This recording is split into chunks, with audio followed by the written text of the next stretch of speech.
Buongiorno carissimi amici radioascoltatori e un saluto anche a chi ci segue in video sulla pagina Facebook dell'Amico del Popolo.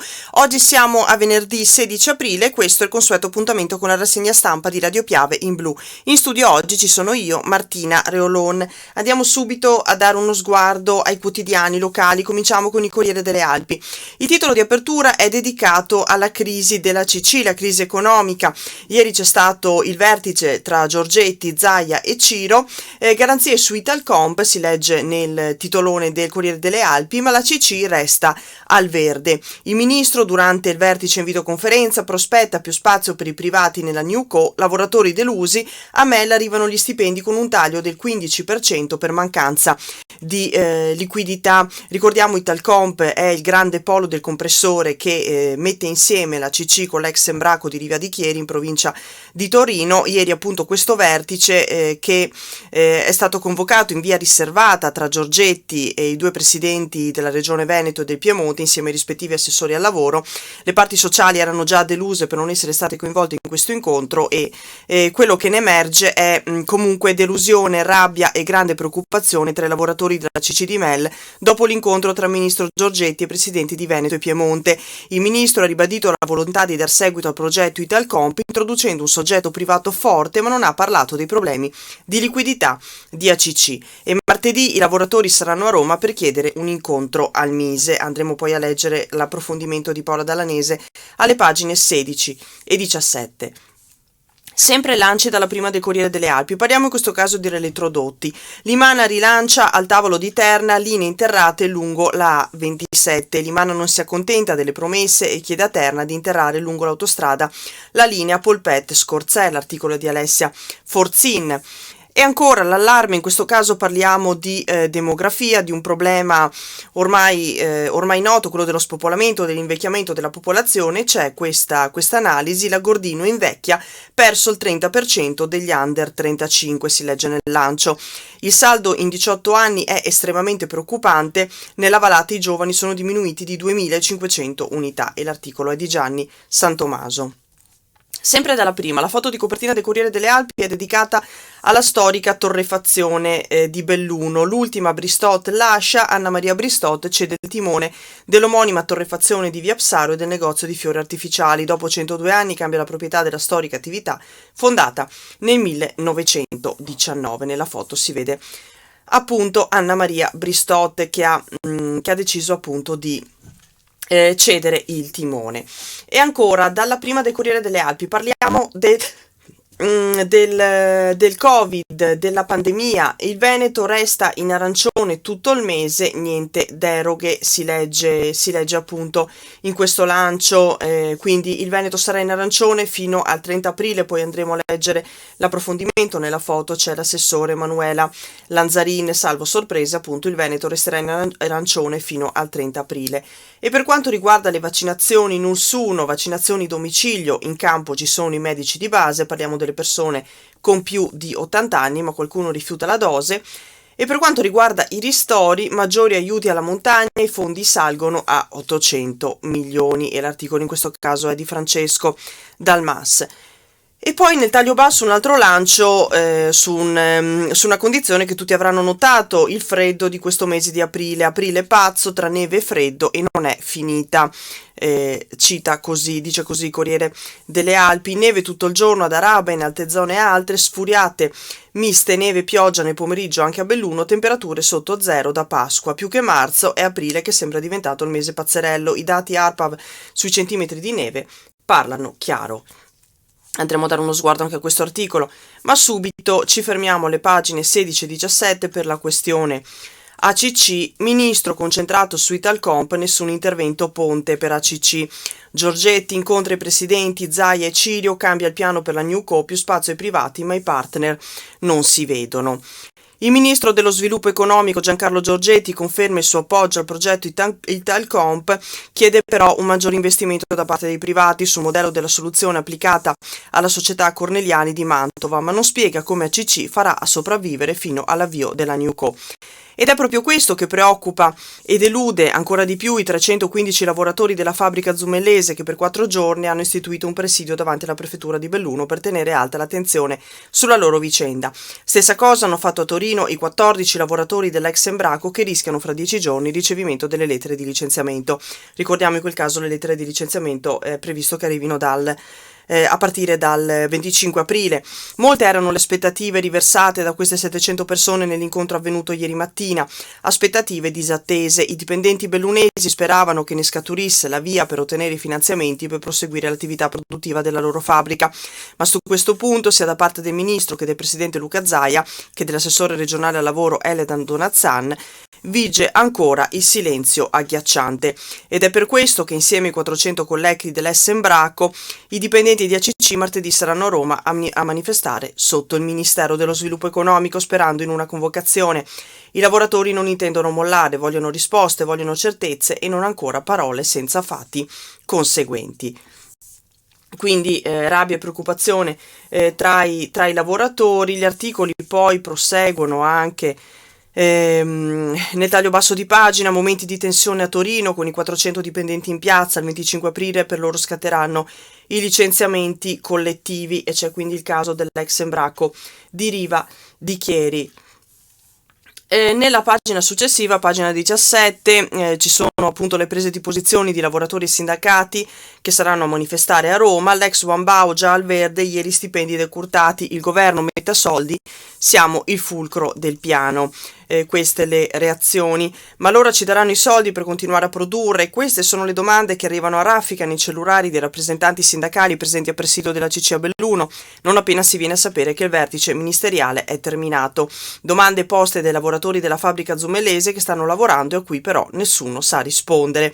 La notizia dell'esito dell'incontro tra il ministro Giorgetti e i presidenti delle regioni arriva frammentata al gazebo, ma quando è chiaro che per la CC non ci sono per l'ennesima volta certezze, delusione, rabbia e grande preoccupazione montano. In gioco ci sono 315 persone, 315 famiglie che da 2015 non dormono un sonno tranquillo. Si legge poi ancora che il primo a commentare anche l'esito dell'incontro ministeriale, mentre arriva il deputato Roger De Menec, è il segretario della UILM Michele Ferraro, che parla di tradimento. Questa è una giornata molto particolare perché i lavoratori hanno percepito lo stipendio di marzo decurtato del 15%. E poi ci sono anche le dichiarazioni di Mauro Zulian della FIM-CISL, il quale dice che l'incontro ha evidenziato molta confusione e superficialità delle parti. Il progetto Italcomp ha già un suo percorso temporale segnato e ora invece si ribalta tutto.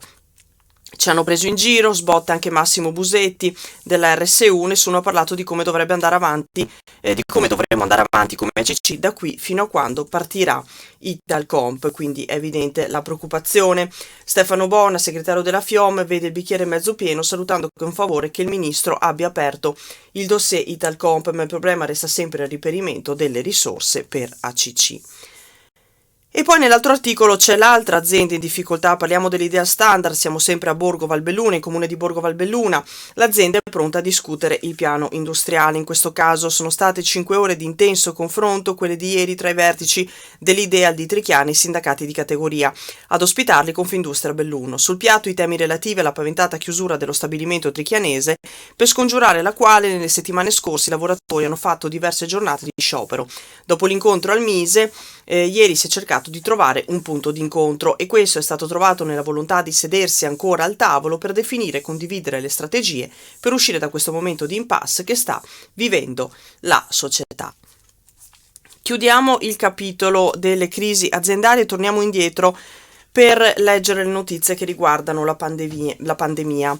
Come abbiamo visto prima, in questo caso siamo a pagina 5, caduta di RT e contagi non vale il giallo, Veneto in zona arancione fino al 30 aprile.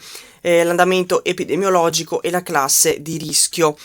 L'articolo è di Filippo Tosatto. Penitenza senza sconti, salvo sorprese, a dispetto di un'evoluzione epidemiologica decisamente favorevole, il Veneto resterà nella più restrittiva fascia arancione fino al 30 aprile. Soltanto allora si apprende la decadenza del decreto legge emergenziale in vigore consentirà un'attenuazione più marcata dei divieti. A dissipare le illusioni coltivate al riguardo ha provveduto Manuela Lanzarin, che è stata protagonista del briefing a Marghera di ieri.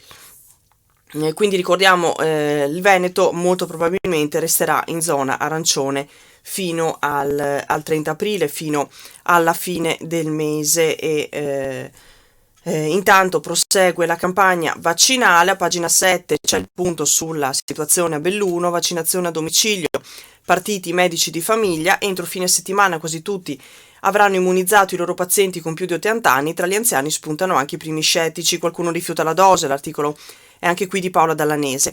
I medici di famiglia sono partiti a sprombattuto con le vaccinazioni a domicilio dei pazienti over 80 che non possono muoversi. L'intenzione è di riuscire a vaccinare con almeno una dose tutti gli oltre ottantenni entro la fine della settimana in corso o al più tardi all'inizio della prossima. Ieri moltissimi medici di medicina generale si sono recati alla farmacia ospedaliera del San Martino a prendersi le dosi di Pfizer.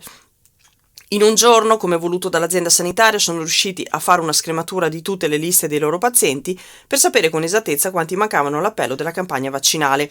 Tra questi ci sono anche coloro che un'iniezione di siero l'hanno già ricevuta, chi nel frattempo è deceduto, ma anche chi non intende per nulla immunizzarsi. Ricordiamo, il dato di ieri è che all'appello mancavano circa 2000 anziani over 80 che non avevano nemmeno ricevuto la prima dose del vaccino. A questo proposito l'ULSS aveva contattato i medici di base per fare una scrematura di queste liste per cercare di individuare questi 2000 mancanti e anche il perché non fossero ancora stati vaccinati. Quindi ci sono appunto anziani in questi 2000, qualcuno l'aveva già in realtà ricevuta, altri invece nel frattempo purtroppo sono deceduti, qualcuno non vuole immunizzarsi, poi ci sono i casi di chi ha già avuto il Covid e deve aspettare prima di poter fare la vaccinazione. L'ULSS intanto ha in programma 4 sedute per over 80 ad accesso libero in modalità drive-in. Domani ci si potrà vaccinare dalle 14 alle 16 all'ospedale di Belluno, a Feltre dalle 10 alle 12, ad Agordo dalle 16 alle 18 e lunedì invece ci si potrà recare a Taia di Cadore dalle 13 alle 15. Quindi questa è un po' la situazione allo stato attuale. Andiamo avanti e parliamo sempre della pandemia del bellunese, in questo caso con le ripercussioni dal punto di vista economico. 100 milioni in più per la montagna. Gli aiuti per imprenditori e professionisti salgono a 800 milioni per il bellunese tra 50 e 60. Bene, ma fate presto. Dunque 800 milioni per la montagna tra ristori e sostegni, 100 in più rispetto ai 230 destinati alle regioni da distribuire agli operatori del turismo invernale, diversi da impiantisti e maestri di sci, categorie che avranno a disposizione 430 e 40 milioni. Difficile dire quanti ne arriveranno in provincia di Belluno, ma ne sono attesi tra i 50 e i 60. La nostra soddisfazione c'è tutta, ma siamo preoccupati per i tempi, ammette Renzo Minella, presidente dell'ANEF. Sergio Pra, come presidente di Alleghe Funivie, si sintonizza sulla stessa lunghezza d'onda. Come albergatore no. Non è chiaro ancora quando riceveranno le attività ricettive, non è chiaro ancora quanto riceveranno le attività ricettive che sono rimaste chiuse e soprattutto non c'è certezza ancora sui tempi. Si parla di rifugi, di ristorazione, ma di alberghi? La conferenza delle regioni e delle province autonome ha approvato ieri la proposta di riparto dei 700 milioni di euro messi a disposizione dal decreto sostegni al turismo di montagna, più appunto ulteriori 100 milioni di euro. I ministri al turismo e agli affari regionali e autonomie hanno condiviso e fatto propria la proroga delle regioni, impegnando il governo nella sua applicazione. Intanto gli albergatori delle Dolomiti si preparano a riaprire per metà maggio. Vogliamo salvare turisti e personale, dicono appunto gli operatori. L'articolo di Francesco Dalmas prosegue raccogliendo tutta una serie di testimonianze che arrivano dal territorio. Andiamo avanti, andiamo direttamente alla prima pagina, anzi le prime pagine di Belluno le abbiamo viste prima con la situazione del ACC. A pagina 19 si parla della razionalizzazione degli elettrodotti. Limana non si accontenta e rilancia Terna interri lungo l'autostrada, tavolo tecnico in provincia, Milena De Zanet, sindaco di Limana, nulla è stato deciso, vogliamo il progetto complessivo, i comuni smettano di andare soli, l'articolo di Alessia Forzin. Limana rilancia, chiede a Terna di mostrare il progetto complessivo della sistemazione delle reti elettriche nel Bellunese, ma anche di dimostrare, dati tecnici alla mano, perché la polpette Scorzè non possa essere interrata lungo l'autostrada. Il sindaco Milena De Zanetto non si accontenta della promessa fatta da Terna nel tavolo tecnico della scorsa settimana, quando la società assicurò l'impegno a mettere sottoterra tutti i cavi della 220 polpette Vellai e di valutare l'interramento di un tratto della Scorzè. Ha rilanciato perché Limana resta convinta che la migliore soluzione progettuale sia interrare i cavi lungo l'autostrada. Si libererebbero così tutti i centri abitati attraversati dalle tralicci da Limana al Trevigiano, dove i comuni si stanno muovendo perché sono direttamente interessati dalla razionalizzazione della rete nel Bellunese. È stata una giornata interlocutoria perché bisogna tornare su alcuni aspetti, spiega De Zanette, la partita è apertissima, niente è stato deciso. La provincia però, in una nota stampa inviata a margine dell'incontro, ha spiegato che gli interventi su Soverzane e Ponte nelle Alpi sono chiusi, senza escludere la possibilità di tornare verso l'autostrada dopo l'attraversamento del Piave, in modo da eliminare fin da subito criticità nel territorio a Valle di Belluno per quanto riguarda la linea Polpette Scorzè, e ha aggiunto di avere ricevuto garanzie da Terna per l'interramento totale della linea che va a Vellai, ha spiegato il presidente Roberto Padrin. Abbiamo avviato anche un discorso esplorativo sugli sviluppi futuri delle reti da sud a sud e a ovest di Polpette. Non è chiuso un bel niente, ribatte De Zanette, ora di finire di andare avanti per pezzi quando si tratta di reti elettriche. Terna deve mostrarci il progetto complessivo da Lienz a Scorzè, i singoli comuni non devono pensare solo a loro stessi. Queste appunto le dichiarazioni di Milena De Zanette, sindaco di Limana. A pagina 20 c'è una notizia che riguarda la storica torrefazione di via Psaro. La nipote del fondatore Domenico va in pensione in via Psaro. Da lunedì arriva Merili Savaris, barista in Valbelluna. L'ultima Bristot lascia la torrefazione. Dopo 102 anni l'azienda passa di mano. E c'è questa storia raccontata sempre in un articolo di Alessia Forzin. Anna Maria Bristot cede il timone dell'omonima torrefazione di via Psaro e del negozio di fiori artificiali. Dopo 102 anni cambia la proprietà della storica attività del centro cittadino, fondata nel 1919 da Domenico Bristot, portata avanti dai figli e poi dalla nipote Anna Maria, che ha raggiunto l'età per andare in pensione e proprio ieri mattina ha firmato dal notaio la cessione delle quote societarie. Da lunedì a dirigere l'attività sarà Merili Savaris, già titolare di un bar in Valbelluna. Con lei si è creata subito un'ottima sintonia, ha detto appunto Anna Maria Bristot, e per chi volesse approfondire c'è questo lungo articolo che ripercorre appunto la storia di questa attività, di questa azienda che dopo 102 anni passa di mano e cambia di proprietà. A pagina 22 cambiamo argomento. Aprile pazzo tra neve e freddo, una rarità, non un'eccezione. Ad Arabba ieri è nevicato tutto il giorno, sopra Frassenè 25 cm di neve fresca. Thierry, Luciani, la stranezza sono le basse temperature, prossima settimana per fortuna in rialzo.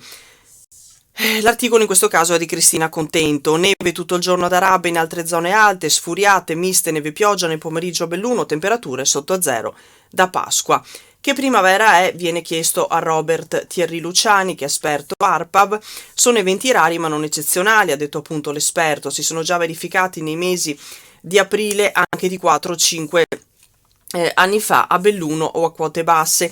In montagna è senz'altro più frequente. Direi però che la particolarità di questa ondata è il freddo che tende a perdurare. È arrivato con il pomeriggio di Pasqua, sono 10 giorni di freddo che viviamo.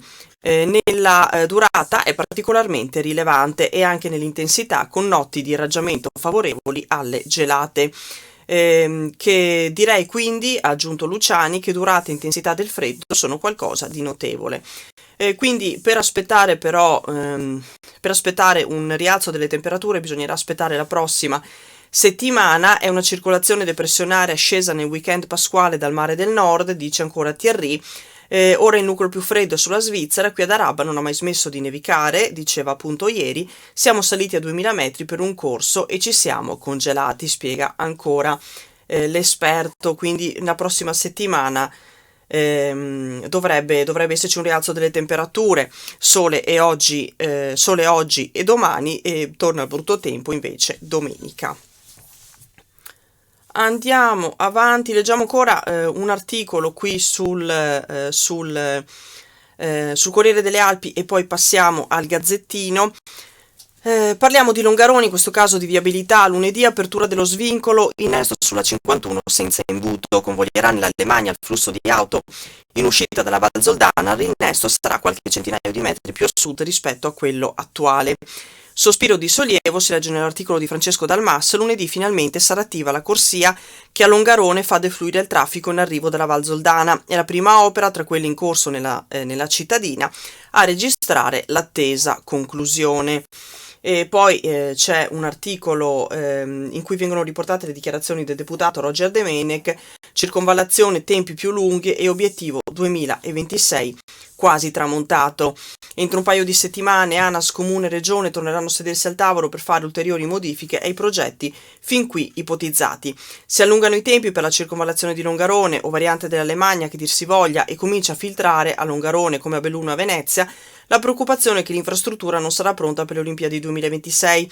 La prima bozza progettuale non è stata predisposta ma non ancora perfezionata. Entro 2 settimane è previsto un incontro tra ANAS, Comune e Regione per apportare ulteriori correzioni a quanto i tecnici hanno finora ideato e disegnato. La nuova arteria partirà da Piandividoia in continuità con la 27. Siamo in ritardo, non lo so, risponde l'onorevole Roger Domenech. So però che non c'è ancora l'Agenzia per le Infrastrutture Olimpiche e che di conseguenza non c'è il commissario con i poteri che servono, dice appunto l'onorevole Roger Domenech. Leggiamo ancora questo articolo e poi passiamo al Gazzettino. Stiamo parlando dell'allarme dai dati Istat. Gli agordini, razza ormai in estinzione, spariti in 18 anni quasi 2500 giovani. Mediamente è stato perso il 30% della fascia sotto i 36 anni, già agonizzanti Gosaldo e San Tommaso a cavallo del 50%. E questo articolo è arricchito da un'infografica che mostra anche i numeri relativi alla popolazione under 36 in Agordino dal 2002 al 2020, quindi negli ultimi 18 anni, e c'è questo articolo di Gianni Santomaso.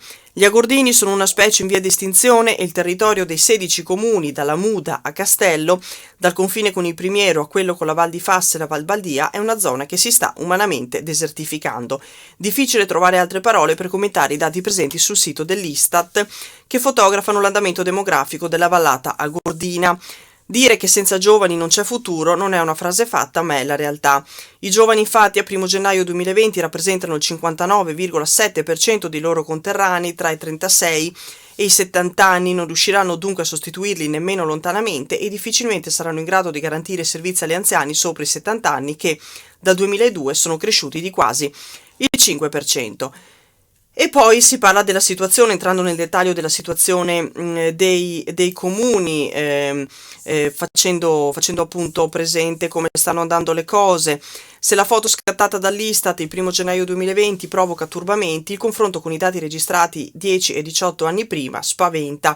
Nel 2002 gli under 36 in Agordino erano 8.096, cioè il 38% del totale. Rispetto alla fascia di età dei 36 ai 70 anni essi erano l'82%. Nel 2010 erano invece il 33,6% del totale e il 67,6% rispetto alla successiva fascia d'età. In 18 anni l'Agordino ha perso 2.447 giovani, il 30,2%. Vuol dire che in media ogni anno ci sono 335 giovani in meno, che non vanno a scuola, che non entrano nel mondo del lavoro, che non fanno gli amministratori pubblici, che non praticano sport, che non frequentano la parrocchia, che non usano i mezzi pubblici, che non usufruiscono dell'assistenza sanitaria, che non consumano alimenti, che non si vestono. Per tutti i dettagli c'è questo articolo di Gianni Santomaso che è a pagina 28 del Corriere delle Alpi. Passiamo al Gazzettino anche perché abbiamo ancora poco tempo, andiamo direttamente all'inserto, alle pagine dedicate alla provincia di Belluno. Aspettiamo un secondo il caricamento, ecco qui. Titolone, ACC la soluzione c'è ma il tempo è poco, lo vedevamo prima, Italcomp sparisce, era un progetto in cui credevamo, Elettrodotto prosegue l'interramento, Bristot passa di mano lo storico caffè, questi alcuni dei principali titoli che sono le notizie che abbiamo letto poco fa sul Corriere delle Alpi.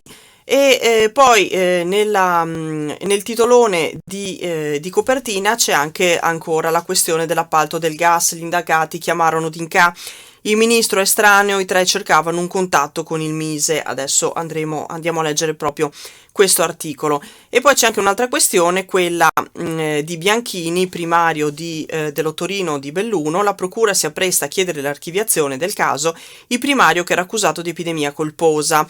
Andremo a leggere anche gli ultimi sviluppi di questa notizia.